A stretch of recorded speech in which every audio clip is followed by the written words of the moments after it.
Orang-orang yang hidupnya beruntung mempunyai kebiasaan tertentu yang tidak dilakukan oleh orang yang hidupnya sering sial. Apakah keberuntungan itu ada polanya atau bisa dipelajari dan dipraktekkan? Salah satu ahli yang mempelajari tentang hal ini adalah Profesor Richard J. Wiseman, seorang psikolog dari Inggris. Selama 8 tahun, beliau melakukan riset tentang orang-orang yang beruntung dan orang-orang yang hidupnya sering sial. Setelah 8 tahun melakukan riset, Profesor Wiseman ini berkesimpulan, keberuntungan itu ada polanya. Orang-orang yang hidupnya beruntung mempunyai kebiasaan tertentu yang tidak dilakukan oleh orang yang hidupnya sering sial. Kemudian untuk menguatkan hasil penelitiannya, guru besar ini mengumpulkan orang-orang yang hidupnya sering sial dan diminta melakukan kebiasaan yang sering dilakukan oleh orang yang hidupnya sering beruntung. Apa yang terjadi? Ternyata setelah beberapa bulan kehidupan mereka berubah. Mereka yang semula sering sial berubah menjadi sering beruntung. Orang yang hidupnya dipenuhi keberuntungan memiliki beberapa kebiasaan menurutnya. Yang pertama, senang memaksimalkan peluang. Mereka menjalani hidup dengan enjoy, tidak kemprungsung dan stres. Mereka juga terbuka dengan hal-hal yang baru, senang bergaul dan menciptakan, serta memanfaatkan peluang yang ada menjadi karya nyata yang bisa memberi manfaat kepada banyak orang. Kedua, mendengarkan hati nurani. Untuk mengasah nurani, mereka terbiasa merenung, bermeditasi, berdoa secara khusyuk. Mereka memutuskan sesuatu karena panggilan nurani dan intuisinya, tidak terjebak pada banyak kajian dan analisa. Bila mereka yakin, mereka putuskan meski secara nalar tidak masuk di akal. Mereka orang-orang yang memiliki nyali, tidak takut gagal. Ketiga, yakin mendapatkan keberuntungan. Orang-orang yang hidupnya beruntung selalu yakin bahwa dia mendapatkan keberuntungan. Mereka sangat mensyukuri apa yang sudah mereka peroleh dan selalu memandang masa kini dan masa depan dengan keyakinan positif bahwa mereka akan mendapatkan keberuntungan.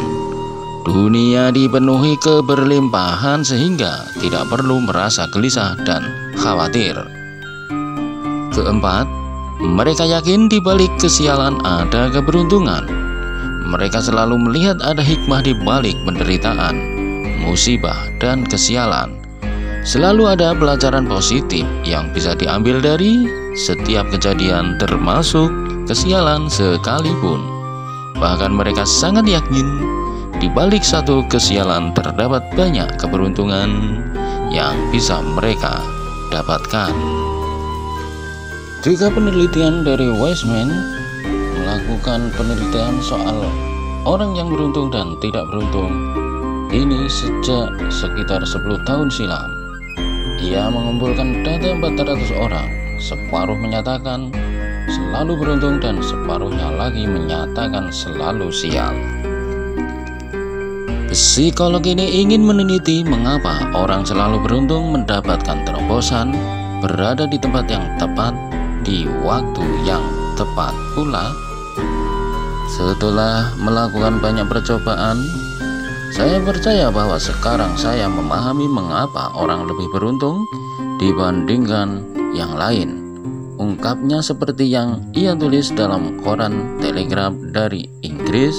Dan yang lebih penting lagi, katanya, dan mungkin untuk menjadi orang yang lebih beruntung jika menirunya. Ia memulai penelitian dengan memasang iklan di koran nasional dan majalah. Ia meminta orang yang selalu beruntung atau tidak beruntung untuk menghubunginya. Selama bertahun-tahun itu sekitar 400 orang pria wanita dari 18 tahun sampai 84 tahun datang kepadanya.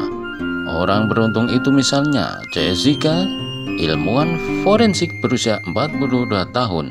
Ia mengatakan, "Saya memiliki pekerjaan yang saya cita-citakan, 2 anak yang menyenangkan dan pria yang saya sangat cintai. Luar biasa. Jika saya memandang masa lalu saya sadar saya selalu beruntung di semua hal." Sebaliknya, Caroline, perawat berusia 34 tahun, merasa sebagai orang yang selalu sial. Ia gampang kecelakaan saat ia tergilir karena keceplos lubang jalan. Suatu hari tulang belakang cedera karena jatuh. Sampai saat belajar menyetir menabrak mobil ke pohon. Ia juga tidak beruntung dalam urusan asmara dan merasa selalu berada di tempat yang salah pada saat yang salah. Bertahun-tahun ia mewawancarai orang-orang ini dan mereka diminta mengisi buku harian, memberi jawaban, melakukan tes EQ, dan mengundang mereka ikut dalam sejumlah percobaan. Hasilnya, kata Weisman, orang-orang itu memang tidak tahu mengapa mereka selalu beruntung atau selalu sial.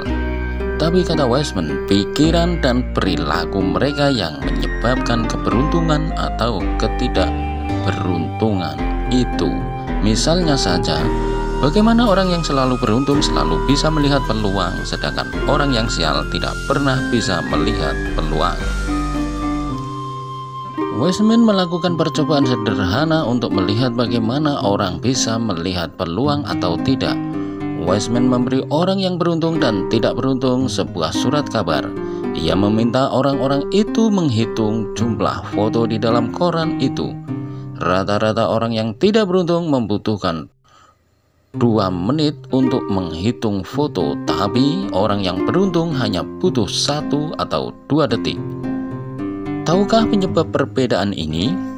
Di halaman 2 koran itu adalah tulisan dengan huruf sebesar 5 cm dan ruangnya sebesar setengah halaman yang bertuliskan "Berhenti menghitung". Ada 43 foto di koran ini. Orang beruntung bisa melihat tulisan mencolok itu, sedangkan orang sial tidak bisa melihatnya. Weisman menyempatkan iseng menulis tulisan seukuran sama di bagian tengah koran. Tulisannya, "Berhenti menghitung". Bilang pada si peneliti, jika Anda sudah meneliti ini dan mendapatkan 250 pound sterling. Tapi kembali, orang yang tidak beruntung itu tidak melihat tulisan itu, sehingga tidak bisa mendapatkan 250 pound sterling dari peneliti saat itu juga. Orang yang tidak beruntung terlalu sibuk menghitung foto sehingga gagal memanfaatkan 2 peluang di 1 koran saja. Dalam tes kepribadian ini juga memperlihatkan bahwa orang yang tidak beruntung pada dasarnya lebih tegang daripada yang beruntung. Ketegangan ini membuat mereka tidak bisa menangkap hal-hal di luar dugaan yang kadang menguntungkan. Berdasarkan riset, ternyata orang-orang selalu beruntung karena hal-hal berikut. 1. Orang beruntung terampil menciptakan dan melihat peluang bagus. 2. Orang beruntung membuat keputusan beruntung karena mengikuti naluri. Orang beruntung membuat keputusan beruntung karena mengikuti naluri. Ketiga, orang beruntung menciptakan sugesti diri yang positif.